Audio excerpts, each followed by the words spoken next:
Hello guys, कैसे हैं सब दोस्त। उम्मीद करते हैं सारे बढ़िया होंगे, फिटफाट होंगे और मज़े में होंगे। लेकिन जी गाइस, आज आपके लिए बड़ा इंटरेस्टिंग वीडियो लेके आए हैं जिसका टाइटल है जी मोस्ट पावरफुल पावरफुल पावरफुल अड़ पावरफुल थोड़ा सा ये अड़ जाते हैं इंग्लिश थोड़ा कमजोर है। Most powerful countries in the world 2026 Pakistani rankings falls hard after op Sindoor operation Sindoor. चलें जी, देखते हैं कैरियर 247 का वीडियो है जी। नमस्कार, वेलकम टू करियर 247। मैं हूं प्रशांत धवन। नाउ हाल ही में ग्लोबल फायर पावर इंडेक्स ने अपनी लेटेस्ट रैंकिंग रिलीज करी है, जहां पे इन्होंने बताया है कि दुनिया के सबसे ताकतवर देश कौन से हैं। इस बार की लिस्ट बहुत ही इंटरेस्टिंग है, जहां पर इजराइल लगातार अपनी रैंकिंग इंप्रूव कर रहा है। पाकिस्तान की रैंक लगातार गिरती जा रही है। एक मैसिव फॉल आया है पाकिस्तान की रैंकिंग में आफ्टर ऑपरेशन सिंदूर। और इस वीडियो में हम डिस्कस करेंगे कि ग्लोबल फायर पावर इंडेक्स, जो सबसे ज्यादा इंपॉर्टेंट मिलिट्री इंडेक्स माना जाता है पूरी दुनिया का, वहां पर भारत की रैंक क्या है, बाकी देशों की क्या रैंक है। अगर आपको जियोपॉलिटिक्स समझनी है तो आपको सबसे इंपॉर्टेंट है ये समझना कि किस कंट्री के पास मिलिट्री पावर कितनी है, क्योंकि काफी बार उस कंट्री के जियोपॉलिटिकल मूव उस कंट्री की मिलिट्री पावर के हिसाब से ही लिए जाते हैं। नाउ यहाँ पे इस वक्त मैं आपको दिखा रहा हूँ 2026 की ग्लोबल फायर पावर इंडेक्स की रैंकिंग। नंबर 1 पे without a doubt United states of America बरकरार है। यहाँ पे रैंक 1 में कोई बदलाव नहीं आने वाला। रैंक 2 पे इंटरेस्टिंगली आप अगर देखें तो आज भी रशिया है।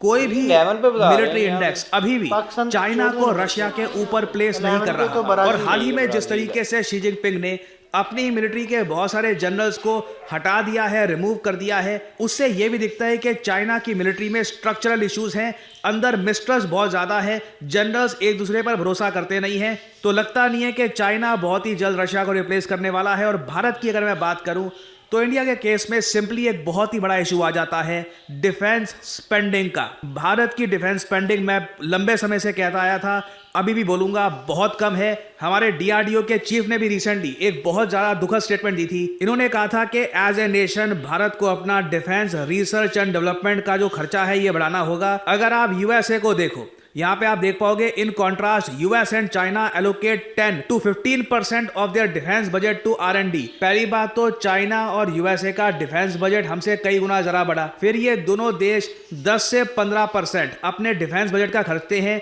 रिसर्च एंड डेवलपमेंट पर। भारत का एक तो डिफेंस बजट छोटा, उस कम डिफेंस बजट में भी सिर्फ 5% हम खर्चते हैं रिसर्च एंड डेवलपमेंट पर।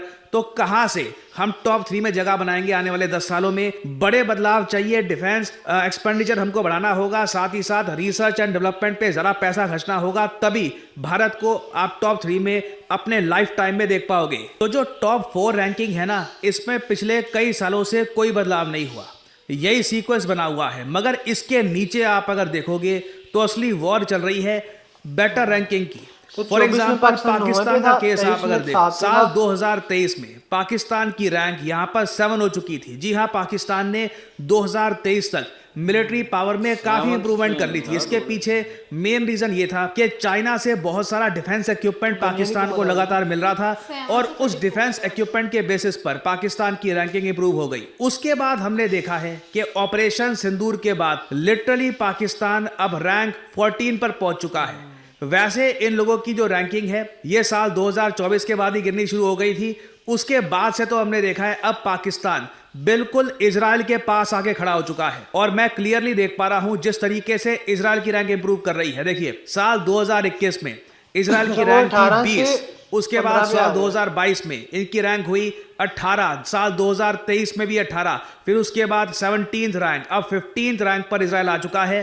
पाकिस्तान 14th रैंक पे है। जिस तरीके से पाकिस्तानी मिलिट्री को अब डिप्लॉय किया जाएगा गाजा में इजराइल की रक्षा करने के लिए, मैं सरप्राइज नहीं होऊंगा इन द फ्यूचर इजराइल आराम से पाकिस्तान को ओवरटेक कर ले। इसके लिए एक मेरे हिसाब से बड़ा चेंज ये देखना होगा कि अगर इजराइल ईरान की एक फाइनल वॉर हो जाती है जिसमें इजराइल बुरी तरीके से ईरान की नेवी को, ईरान की एयरफोर्स तो खैर ईरान की इतनी कोई है नहीं, बट इनकी आर्मी को हरा देता है, उस केस में बिल्कुल आपको दिखेगा इजराइल एक बड़ी जंप मारेगा इन द फ्यूचर। मैं पास्ट में भी देख रहा हूं, आप पुरानी कोई भी रैंक उठा लीजिए, ईरान मिलिटरीली हमेशा इजराइल से आगे रहा है, मगर साल 2025 से आप देखोगे ईरान को अब नीचे कर दिया गया है, इजराइल अब ऊपर है। इससे पहले आप देखोगे साल 2024 में ईरान की रैंक थी 14th, इजराइल की रैंक थी 17th।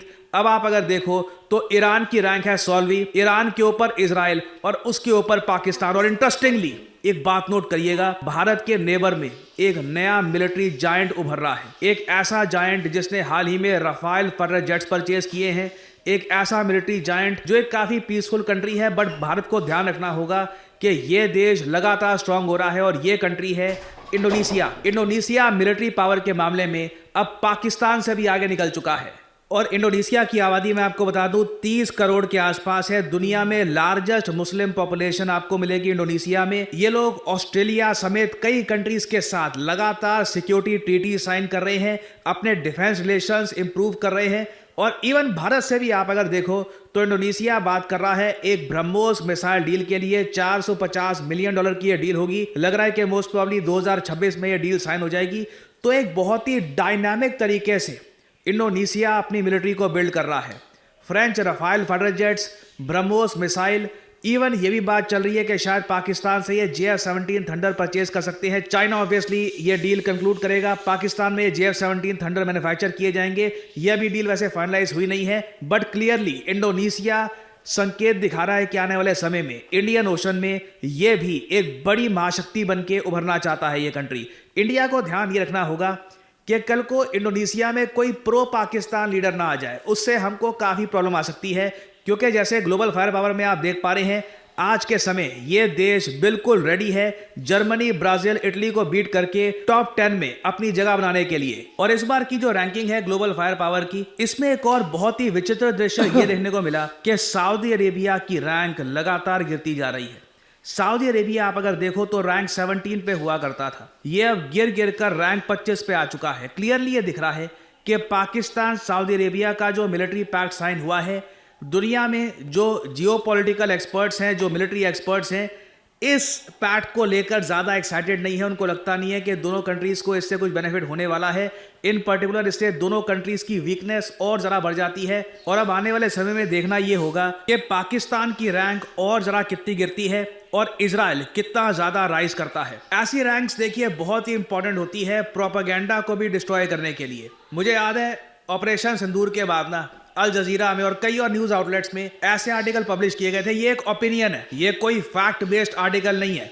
ये एक भाई साहब है यहाँ पर यूसुफ नजार, इन्होंने एक आर्टिकल लिखा है यहाँ पे बस अभी तक। इसमें ये कहते हैं कि भारत ने ऑपरेशन सिंदूर में ताकत दिखाने का प्रयास किया, मगर भारत की वीकनेस यहाँ पर दिखी। और उसके आगे खूब सारी बातें लिखी है कि ऑपरेशन सिंदूर के बाद इंडिया की जो इमेज है एज ए रीजनल हेजेमॉन ये कमजोर हो चुकी है, जबकि रियलिटी इससे कंप्लीटली अलग है। इंडियन मिसाइल्स लिटरली पाकिस्तान के मिलिट्री बेसिस पर बरस रहे थे। बट ऐसे आर्टिकल पब्लिश करने से कौन किसको रोकता है? कोई भी लिख दे कि जी पाकिस्तान ने ये कर दिया, वो कर दिया। बस एक ओपिनियन है, it doesn't really have any strength, कुछ फैक्ट बेस्ड कोई एक एनालिसिस नहीं है। बट जब कुछ महीने बाद ऐसी रैंकिंग सामने आती है, वहां पे भारत की जो पोजीशन थी वहीं पे बरकरार रहती है। कहीं से नहीं लग रहा कि in the future south Korea या फ्रांस या जापान ये इंडिया को ओवरटेक कर देंगे रैंक 4 के लिए। और पाकिस्तान की जो पोजीशन है लगातार गिरती जा रही है। और पाकिस्तान को ओवरटेक भी कौन कर रहा है? इंडोनेशिया, जिसके पास न्यूक्लियर वेपन्स भी नहीं है। इट क्लियरली शोज कि ऑपरेशन सिंदूर को जो मिलिट्री एक्सपर्ट्स हैं कैसे इवेल्युएट कर रहे हैं। जो प्रो पाकिस्तान लोग हैं वो तो लिख देंगे कि जी पाकिस्तान ने कमाल कर दिया, आसिम मुनीर को फील्ड मार्शल नहीं, उनको तो राजा बना दो पाकिस्तान का, कुछ भी, मतलब बहुत सारी बातें लिखी जाएंगी। But these rankings they show the reality, the true reality of the geopolitical order, कि किस तरीके से इजराइल ईरान के आगे निकल चुका है और पाकिस्तान की जो रैंकिंग है मिलिट्री इंडेक्सेस में कैसे लगातार गिरती जा रही है। और जो ये रैंक में गिरावट आई है ये सिर्फ पाकिस्तान नहीं देख रहा, बांग्लादेश में भी आप अगर देखो तो रैंक में इनकी भारी गिरावट आई है। म्यांमार मिलिटरीली अब ज्यादा ताकतवर हो चुका है compare to Bangladesh. North Korea भी आप अगर देखो तो अपनी रैंक में लगातार इंप्रूवमेंट कर रहा है। और वैसे अगर हम नीचे स्क्रॉल करें तो बाकी कंट्रीज मिलिटरीली इतनी इंपॉर्टेंट है नहीं। अगर आप इंटरेस्टेड हैं तो वैसे मैं आपको ये बता दूं कि इस लिस्ट के बिल्कुल लास्ट में हमेशा रहता है भूटान। भूटान एक बहुत ही पीस लविंग छोटा सा देश है, तो मिलिटरी तो खैर उन्होंने कभी इतनी खास बिल्ड करी नहीं है। भूटान पिछले साल भी यहाँ पर लास्ट में था, इस साल भी लास्ट में है। और फाइनली यहाँ पे आप लोगों से मैं एक सवाल पूछूंगा। भारत ने हाल ही में खुद का एक इंडेक्स रिलीज किया था, रिस्पॉन्सिबल नेशंस इंडेक्स ऑफ 2026। जी गाइस, ये था आज का वीडियो जिसमें हमने देखा है कि 2023 में पाकिस्तान जो था वो 9th पे था, 7 पे, नंबर 7 पे था, फिर 7 से 9 पे, 9 से 11 पे और अब 14 पे आ चुका है। मतलब टॉप 10 से बाहर आ चुका है। हाँ ऐसा ही है। आप देखें इजराइल कहाँ से कहाँ आया। हाँ इजराइल मतलब अब देखो जी, पाकिस्तान के वीडियो जो है ना, पास 14 पे अब और वीडियो इजराइल 15 पे है।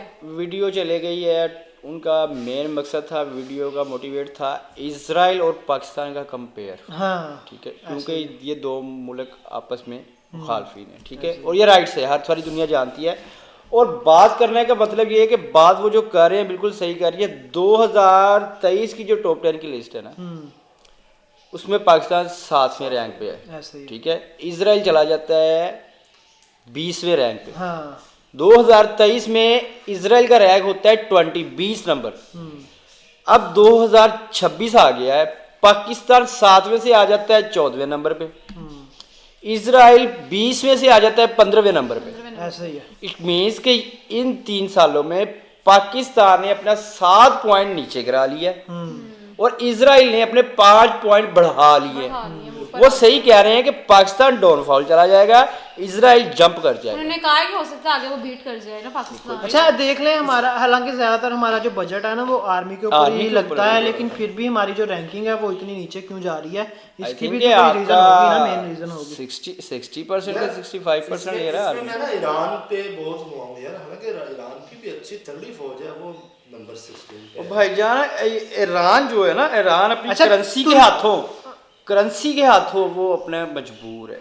उनकी करेंसी अच्छा zero इंडिया है इस time। इंडिया जो है 21, 22, 23, 24, 25, जंग जब 26 भी लड़ी जाती है ना, जंग जब भी होती है वो कंट्री डाउनफॉल चला जाता है। हाँ, ये तो है, लेकिन यार वो तो है जंग में। लेकिन इंडिया को फर्क नहीं पड़ा देखने।